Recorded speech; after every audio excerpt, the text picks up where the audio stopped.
Hello students, welcome to my channel. So today's topic is on standard normal distribution.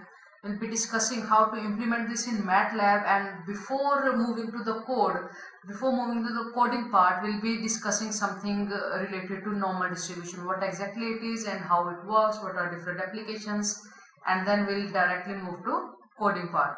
We'll be using online compiler in order to execute this. So let's get started, guys. So what is the definition? It is defined as a continuous frequency distribution of infinite range. The normal distribution is a descriptive model that describes real world situations.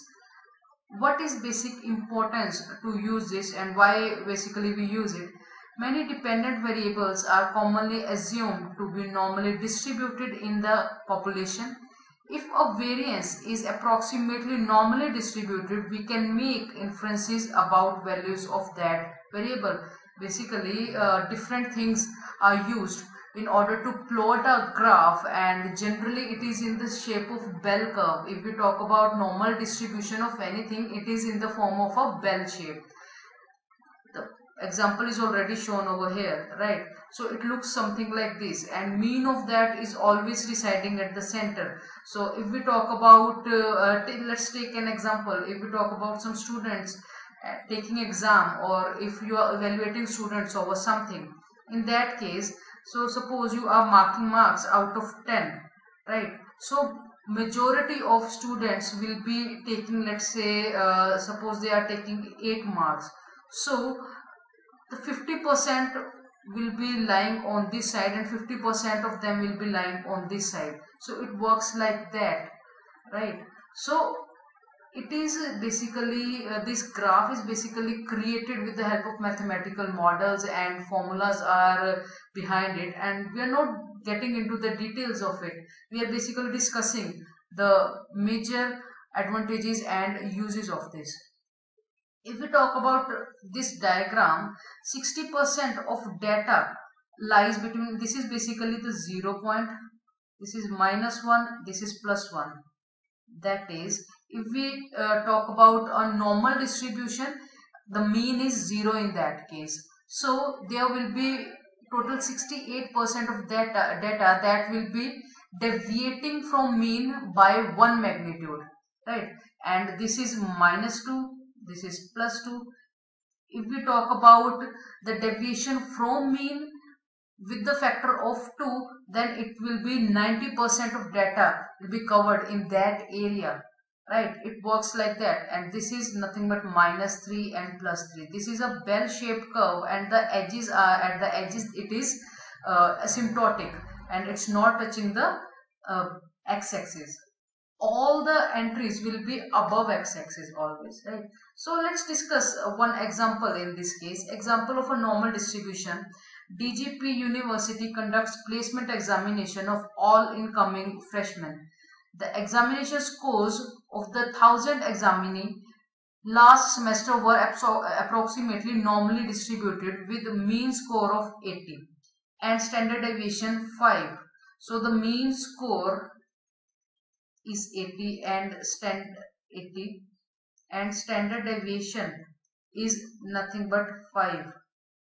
What is the probability that randomly chosen student got a score below 70, above 82, or between 75 and 90?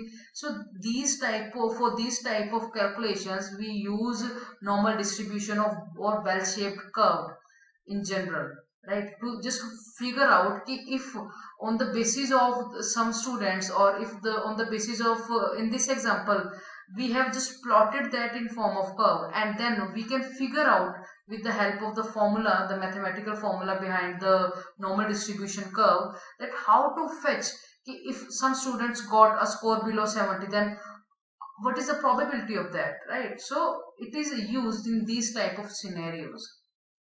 So now let me discuss this thing, how we are going to implement this on MATLAB. Firstly, the core of this whole experiment is this formula. I have already discussed this formula in the previous lectures as well.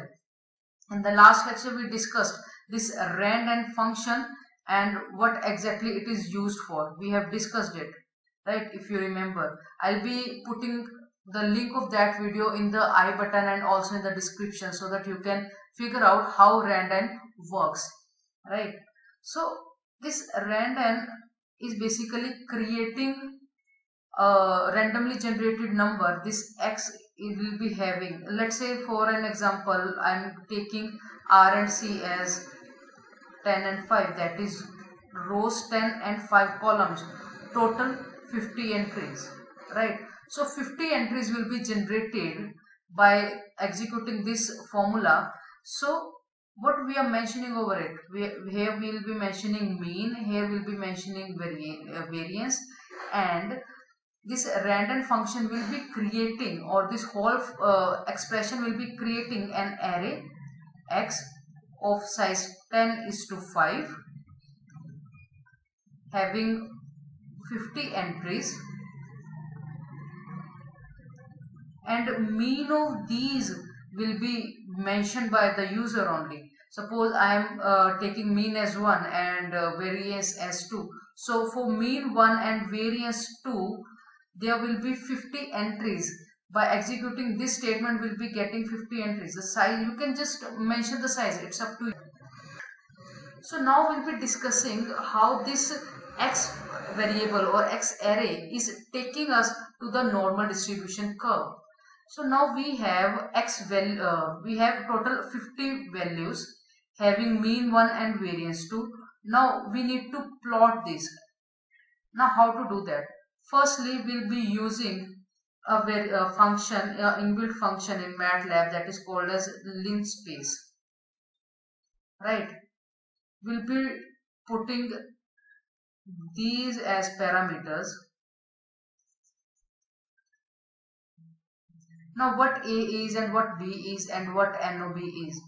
Firstly, we'll be fixing what is the number of bins that we want to consider, because if you have learned anything about bar graphs or the plotting a graph, so you must have an idea about number of bins. It's basically number of baskets or number of intervals that you want to create in the graph. So suppose if we talk about 100 values, if you want to divide 1 to 100 values with the interval of 10, then the interval will be something like this: 1 to 10, 11 to 20, 21 to 30, and so on. These are called as bins or the intervals. So now we'll be firstly we'll be creating what are the number of bins. We can fix that. Suppose in this example I am taking 10 bins, right? Now what A and B is, A is basically the minimum value of x, the x array, and B is taking the maximum of this x array. So how many randomly generated numbers will be there following mean equal to 1 and variance equal to 2? In that array of 50 entries, what we are doing, we are finding the minimum out of these and maximum out of these. And what exactly we are doing it for? Because we want to create the intervals to plot the graph. If we talk about the same example that I just gave you, that if you want to convert 1 to 100, if you want to convert 1 to 100 and there are values from 1 to 100 and you want to divide it into the intervals of 10, right? So there will be obviously 10 intervals having 10 values each. When you will be plotting the graph will be like a straight line, because in each interval there will be 10 values. But in this case we have no idea how many values will be there, right? So in order to divide this thing, if I'll be saying that I want 10 bins, so I need to just find out what is the minimum value and what's the maximum value, right? And then creating intervals according to that. So I'll be using this function for that purpose, right? So now we'll be finding with the help of for loop that how many numbers or how many values or entries are being put into interval 1, how many in interval 2, how many in interval 3, and so on. Then we'll be plotting a graph for it. Okay, so now we'll be discussing it with the help of this code that I'll be executing in online compiler later. Firstly, I'll be explaining this how this whole code works, right? These two are basically the commented line, you just can ignore it. Standard, in case of standard normal deviation, the mean is 0 and the variance is 1, right? Now you can keep it according to you. Basically I have created this whole code according to user, or it is a general code. You can change it according to you. So over here you can change the mean or the variance, it's up to you. I am keeping mean as 1 and variance as 2. So let me tell you one thing, mean and variance are inbuilt functions. So these are keywords in case of MATLAB. You can't use these as the same purpose. I am using these two variables. Now you can name it according to you. In this line I am keeping n. Now what n is used for, you will be getting to know soon. So over here we are using rand and function. Now the range is from 1 to n and we have specified n. You can change n according to you. Now we have kept mean and variance over here. This is the same function that we have used in the previous slide, right? After execution of this statement, what's going to happen, x is an array which will be created having all the randomly generated numbers from 1 to 10,000. Also they'll be having mean equal to 1 and variance equal to 2. Now how we are going to plot a graph out of it? Firstly we'll be fixing NOB, that is number of bins that you want to use. Then we'll be calculating minimum and maximum of all the values that are randomly generated by the statement, by this statement, how it is being generated. After that we'll be finding out minimum and maximum and we'll be storing those in A and B.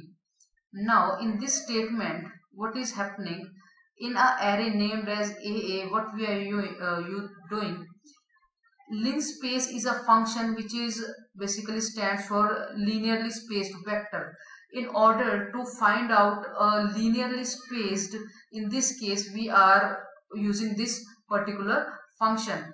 In the previous example, let me make it easier for you. If I pass this as an argument,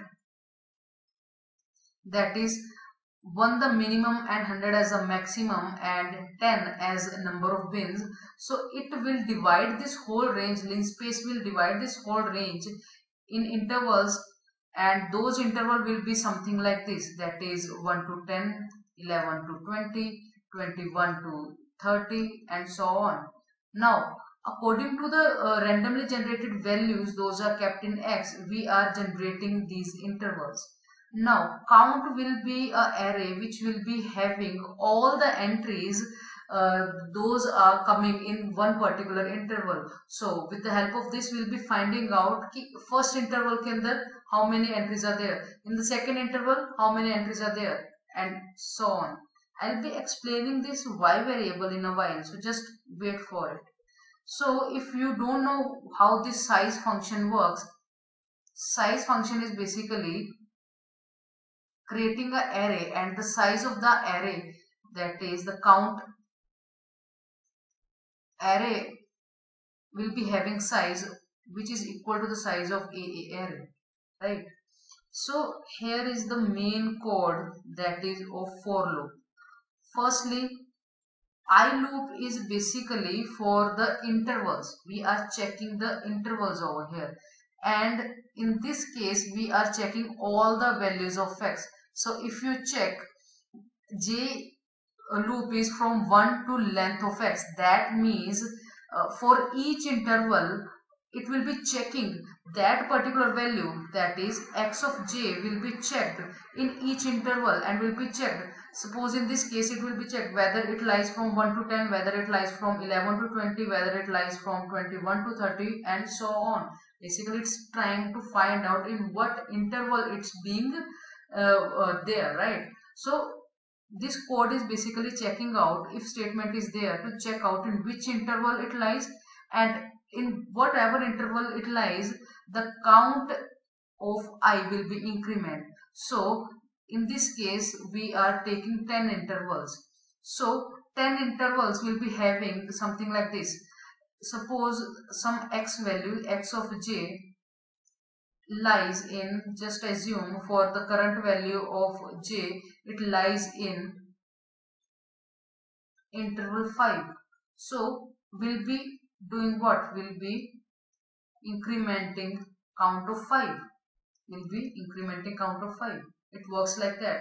So after execution of this for loop, what we'll be having? We'll be having all the intervals, and the count of those intervals will be fed into the count variable, or you can say count array. So count array will be having the count of number of values which are in one particular interval. It works like that. Now the question arises from where this y comes and what exactly y is. Basically y we are using in order to plot the graph. Suppose if we talk about this particular example, in this case the interval will be from 1 to 10, right? But on the graph we'll be having we can't have 1 and 10 and every other element, that is we can't range from 1 to 100. What we need to do over here, we need to find a point. Suppose if we talk about the interval 1 to 10, so we need to find a value, let's say talk about 5. So if that particular value of x lies in this interval, that is in 1 to 10, then it will be shown on the graph on this value, that is 5, something like this. So this much elements are there, those lies in the interval 1 to 10, and 5 is basically denoting the interval 1 to 10. I am basically using the central point, right?